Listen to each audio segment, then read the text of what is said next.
You're freezing. Breath crystallizing. Fingers numb like dead branches. Every fire starter soaked, every spark drowned. Wood won't burn, fuel is gone, and daylight is dying. You need heat now, and comfort isn't coming. Section 2. Situation drop. You're stuck in a silent house with no power, no furnace, and a temperature that wants to hollow you out from the inside.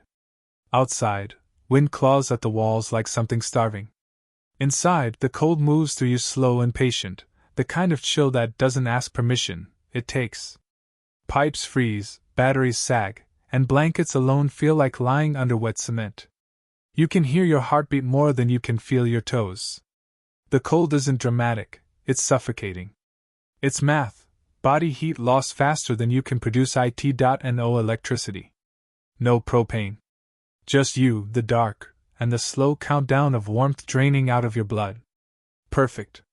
Time to cheat physics. Section 3. Methods 5 to 7 methods. Method 1. The candle and clay pot heater. You don't need a bonfire. You need controlled, focused heat, like turning a candle into a miniature radiator. 1 tea light alone is pathetic. But trap that heat, redirect it, and it becomes a weapon. Stack 2 clay pots with a bolt through the center, candle underneath, bowl as a base. The flame heats the metal, metal heats the ceramic, ceramic releases warmth slowly like a thermal lung. Suddenly, one tiny flame warms a whole room corner. You're bending thermodynamics like a cheap magician. Why this works? Science. Most flame heat rises and escapes like a runaway balloon.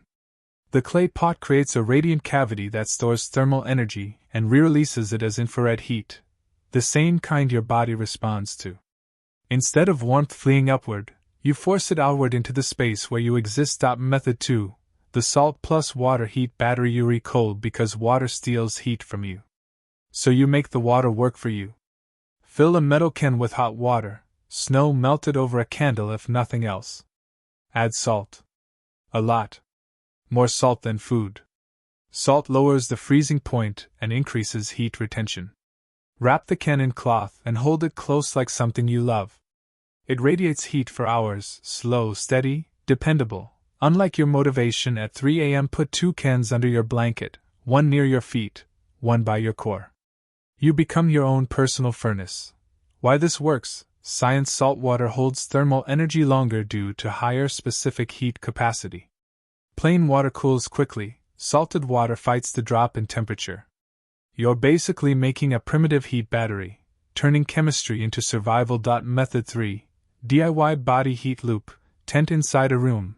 Stop trying to heat the entire room. That's like warming a lake with a match. You shrink the battlefield.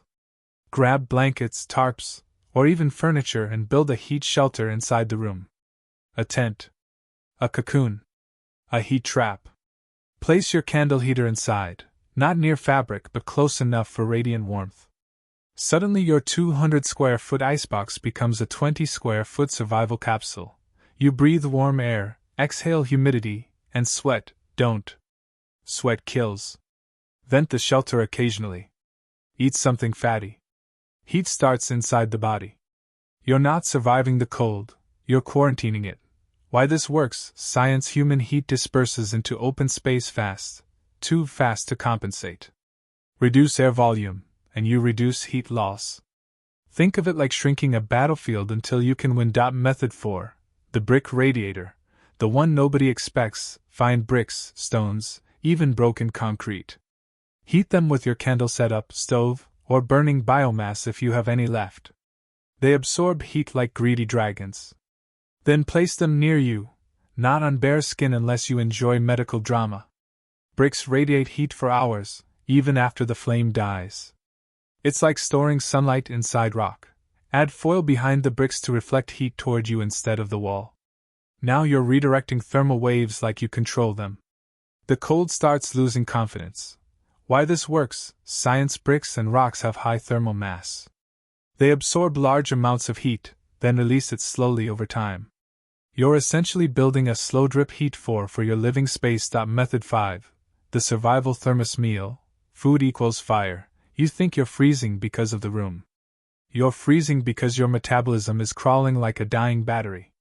Eat fats, peanut butter, oil-rich nuts, canned fish. Then drink something warm, even slightly warm. Your core temperature climbs. You create heat internally, and suddenly blankets feel thicker, air less hostile, the world more negotiable.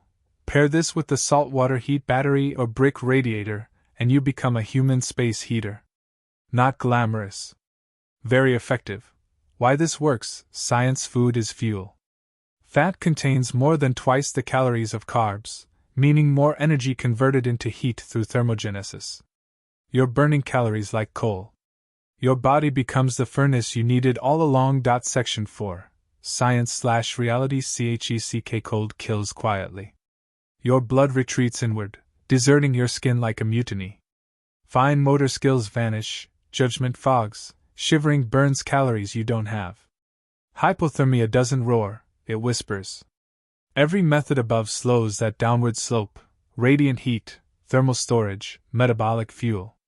Survival isn't staying warm forever, it's delaying the moment your body surrenders. You stretch time, fight physics with chemistry, biology, and whatever scraps you have left. The difference between life and death isn't a roaring fire. It's heat retention. It's refusing to give up a single degree without a fight. Section 5. Final survival mindset. Cold is patient. It waits for panic, for hesitation, for you to make just one slow mistake. But you don't need perfection, you need persistence. Heat isn't given. It's built, stolen, engineered. Brick by brick, calorie by calorie. If the room warms, even slightly, that's victory. If your fingers move, that's defiance. If you wake up tomorrow, you didn't get lucky, you won.